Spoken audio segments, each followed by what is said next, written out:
all this talk of death and disaster, but you won't give me any answers? I want one solid reason, Mama, one reason why you want me to stay away from Ethan. Because we're in danger. I have been warning you all night, trying to make you understand that there is true peril for every Lopez Fitzgerald if you ignore me. You know what? You know what I see? I see my mother betraying everything that she stands for. I see my mother betraying her own daughter. How can you treat me like this? How can you expect me to just give up the one man that I love? How can you expect me to live my life without love? You'll find someone new. Someone better. Someone better. There isn't a better man out there for me, and you know that. Oh, there are a lot of men, Mia. You just need to keep yourself open to find new love. Like you. Oh, Mama, let me tell you. Every time I smell this cheap candle burning, I think about you. Lighting a candle for Papa. Every night in front of the window. Like you were lighting a candle for a saint. You were alone, Mama, and you stayed alone. You didn't try to find anybody else. You lived your life without love. I loved your father. And how did that turn out, Mama? For years, you were like a widow. You were in pain, Mama. I saw it. I saw how lonely you were. Yes, Teresa. It was hard. And is that what you want for me? Pain and loneliness? How can you sentence me to a life without love, Mama? I'm your mother. Do you think that I would want you or any one of my children to have just one moment of unhappiness? I worked hard, Teresa, my entire adult life to make sure there was food on the table so that you would grow up strong and healthy, so that you would have the tools needed to lead happy lives. But I would rather see you all miserable than dead.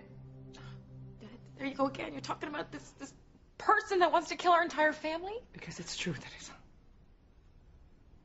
Okay, well tell me who it is. Who are you so afraid of? Just do what I ask. Just give up Ethan. And if he really is the only one for you, then yes, Teresa, prepare yourself for a life alone. There are worse things, Mia.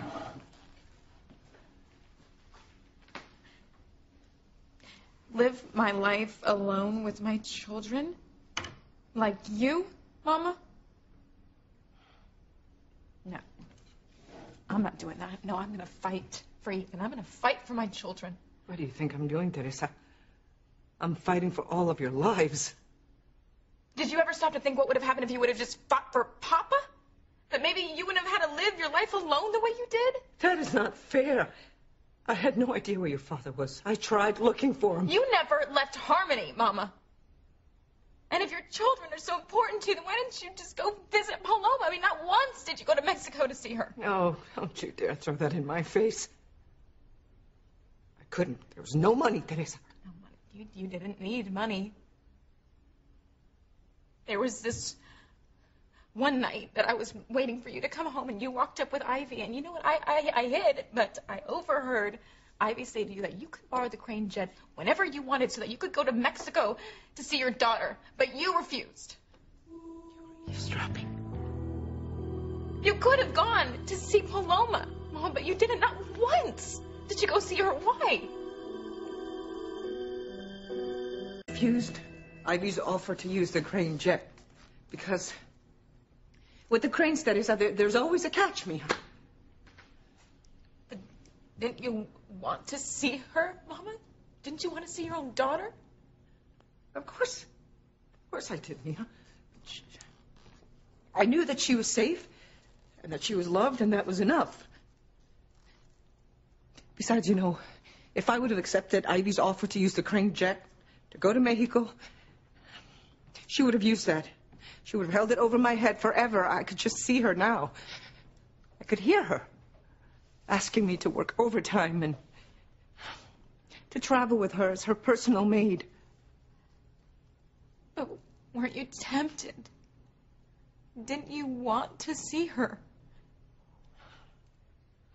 Of course, Teresa. I thought about your sister every single day of my life. And I prayed that there was some way that she could be with us and we could be a family. Hey, well, we were poor, you know, but when I got older, things were better, so why didn't you just send for her then? You were just a child, Teresa. You have no idea what was going on back then.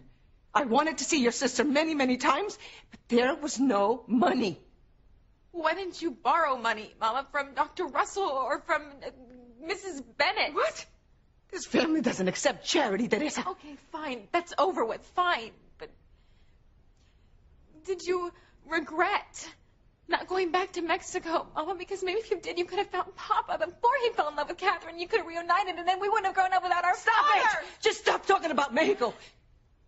I don't want to hear it. I never want to go back there. It doesn't exist for me. It doesn't exist for you, Mama? This is where you're from. You've always said how beautiful it was. This secret. It has something to do with Mexico, doesn't it?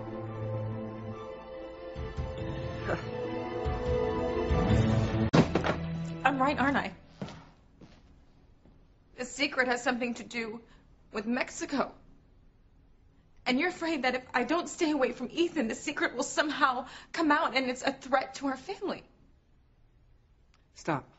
Stop trying to figure things out. Teresa, there's nothing that you need to know. Are you serious, Mama? You're telling me to walk away from the man that I love, the father of my children, and there's nothing that I need to know? No, I need to know everything. You want me to sacrifice my future happiness, my children's future happiness, and you're not going to tell me why? Don't you see? I want you to be happy, Teresa. I want you to be with Ethan. I want you to grow old together with all your children around you. But that is not going to happen. There is true evil at our door. I understand that you said more evil than Alistair. Someone will kill us all, Teresa. Okay, well, who? Who? Why does it have to be such a mystery? Sometimes you just have to accept things on faith, Teresa. Do you think that I would go to such measures if I didn't have good reason? Tell me the reason, Mama. I have to go. No, don't you go. Don't you go. No. No, I need to know, Mama. You need to listen to me, please. I can't, Teresa. No more. It's enough. Just obey me. Okay? Good night. No, Mama, don't go, please. Mama, you're turning my world upside down. Look, all of my life, I have tried so hard to live up to your expectations, and I have failed most of the time. But Mom and God, I try. I'm sorry that I'm not the dutiful daughter that you deserve, Mama, but it's not in my nature. Oh, Teresita, I've always had your love, Mia. That's always been enough. This is too hard. Okay? You have been the one person that I can count on to do what's best for me. But you're asking me to just sacrifice everything that I have dreamed of? No, don't do this to me. I'm not like you. I don't have your strength. I need love, Mama. I need Ethan's love. You're stronger than you think, Teresa. None of us know how strong we can be until we're tested. A life without love isn't a life worth living. Don't ask me to do this, Mama. I am begging you.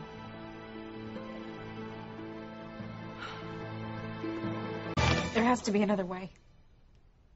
Whoever's blackmailing you, and I think it's Gwen, has to be appeased another way. I can't give up my dreams. I'm sorry, Teresa, but there is no other way. People just don't throw away their lives because of some old vendetta, Mama. Now, is it Gwen? Is she behind this? I can't say... I need answers, please. Teresa.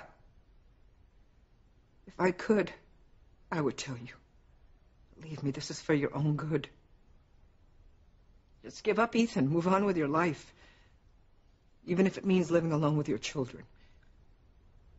Once you make the big break, Mia, it'll be easier for you. The big break? Even if I wanted to, I couldn't, Mama. I'm still married to Alistair. And if I tell Ethan the truth, Alistair's gonna kill Ethan. He's gonna kill little Ethan. So no, Mama, actually, I am Mrs. Alistair Crane until the day that I die. Or until the day that I kill him. Now, you know what? The only way that I can change this is if I go to Ethan and I tell him the truth about his son, and then he can protect us from Alistair. That's impossible. No, and he can protect us from whoever this new threat is. Please, don't ask me to give him up, Mama. I am begging you. I'm sorry. I'm sorry, Teresa. Asking you to make this sacrifice. It's the hardest thing I've ever had to do.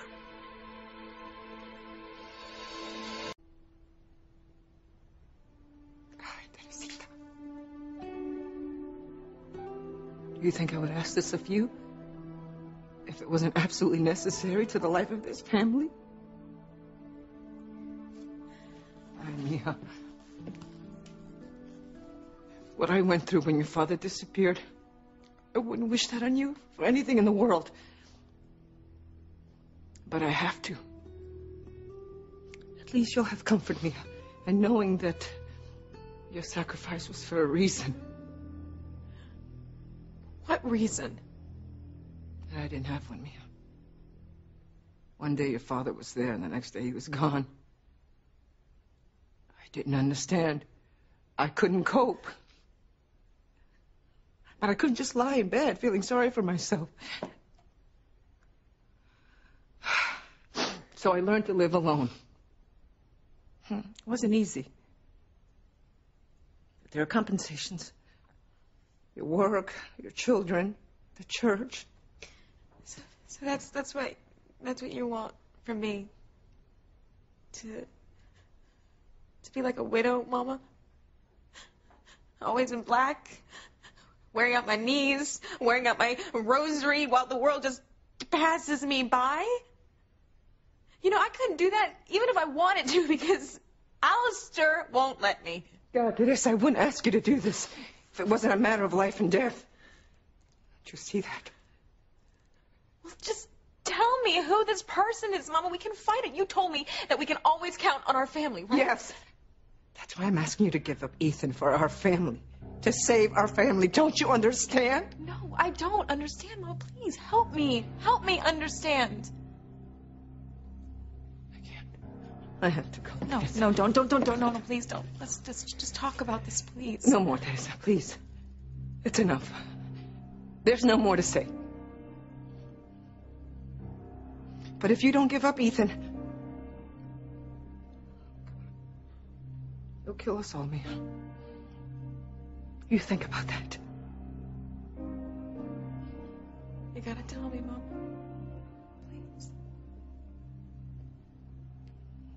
I only hope and pray that you die first.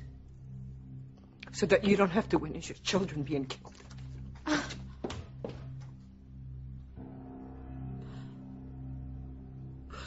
God. What is going on? And what does this have to do with Mexico? I will rip every dyed blonde hair out of your head. Let's make it a double funeral, shall we? Oh! Ow! Ow! Oh, what are you doing? Stop. Stop right now. This is a holy place. Well, then get the devil out of here. No, that's my line. Oh, my Lord, Pilar. Are you all right? What is wrong with you two? She started it? Oh, you're such a liar. She had the nerve to show up here with cheap flowers for my son, the man she killed. The man I married. She is a crazy woman, Pilar. She thinks I'm a killer. I know you're a killer. Just stop, please. I've heard enough of both of you. But, Pilar, you don't understand. No, what I don't understand is how my granddaughter's mother thinks nothing of starting a bar brawl in God's home. Oh, that is nothing. You should have heard what she was saying. And then you! How could you? You're Jane's grandmother. Some example you're setting, Ivy. Yeah, the same example she set for Fox. That's no wonder enough. you turned... Enough. Pilar, Go. no. Just go home. Go. Pilar, I can't explain. Ivy, I really don't want to hear it. Pilar, Please. I just came here for one thing, and that's to pray. Just leave me be. Okay. All right. All right.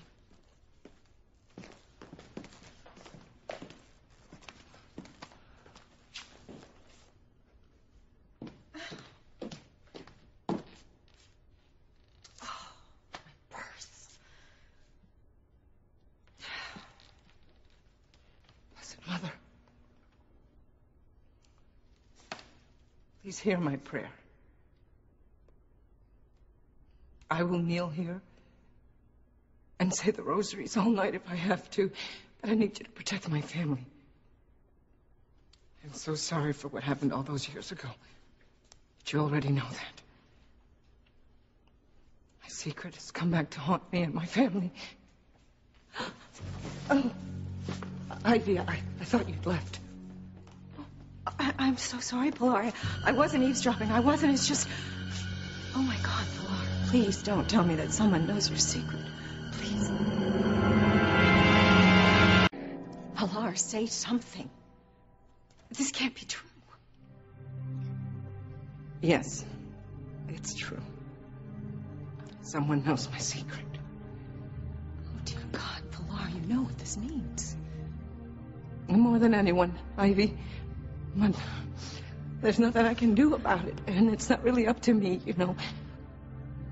But if it goes any further, my life and the lives of all my loved ones will be over. Oh, God.